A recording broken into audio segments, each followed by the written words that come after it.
do you think that people are really going to come together to try and address some of the weaknesses that we had in our healthcare systems, in our surveillance systems, in our research system as well? That this time around we will make the investment that are much less important in terms of cash than the cost we pay now of not having done it before.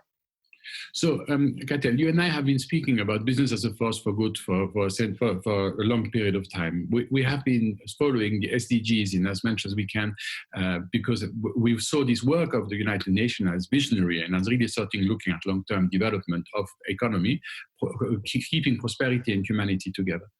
The reality is that we weren't set up to do that properly. I mean, one single very small virus, a little strand of RNA of a very unsophisticated animal has succeeded in destroying our civilization. We are on our knees because of one perfectly predictable crisis.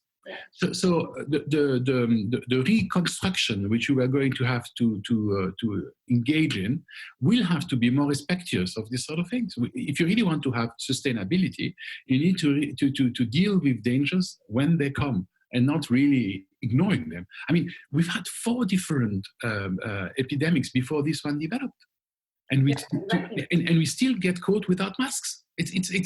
I mean, you might notice a little bit of excitement in my voice. I'm quite angry about this. You know, all this business continuity thinking, which we have introduced in most of our family businesses, by the way, have not been observed by the rest of society. And you know, the danger that we all now face is that we have to react like firefighters rather than like strategist thinking. Yeah. So what? I don't know if you want to talk about your advice or at least what you're seeing in business action today around that. What is the overall reaction? We were in Davos together in January, where the big conversation was around stakeholder capitalism, where every delegate was walking around with an SDG pin. So we had a lot of rhetoric around this. Yes. And we've seen that some companies have actually put the health of their employees first. So we've seen some of the display of the stakeholder capitalism, but you know, how far and what else do we need to see so that companies really walk the talk around this and around business as a force for good? Well, I think that a month ago, which was in a previous eternity,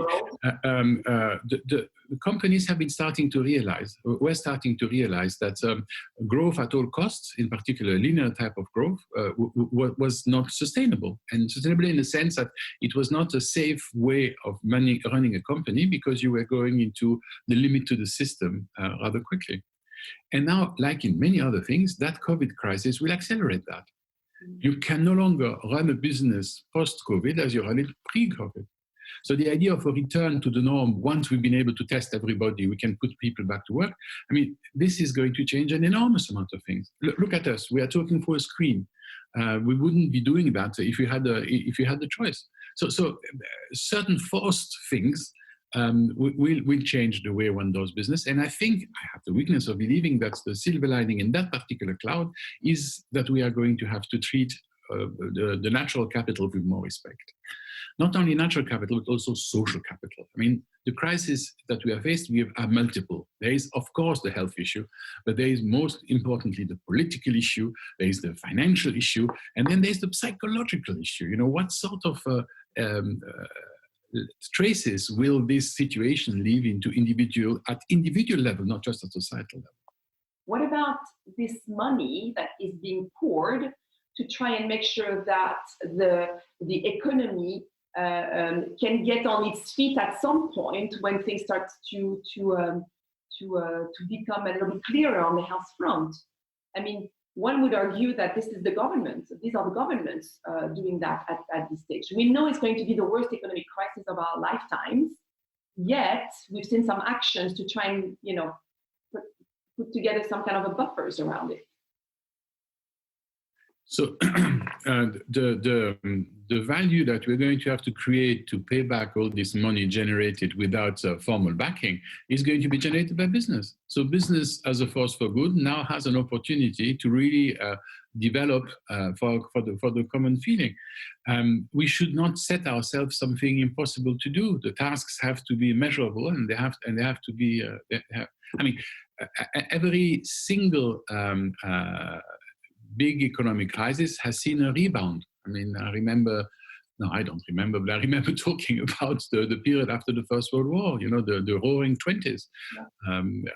We will come out of this crisis strong, but the value that's going to be created will have to go for foreseeable future into repairing the economic situation. Yeah.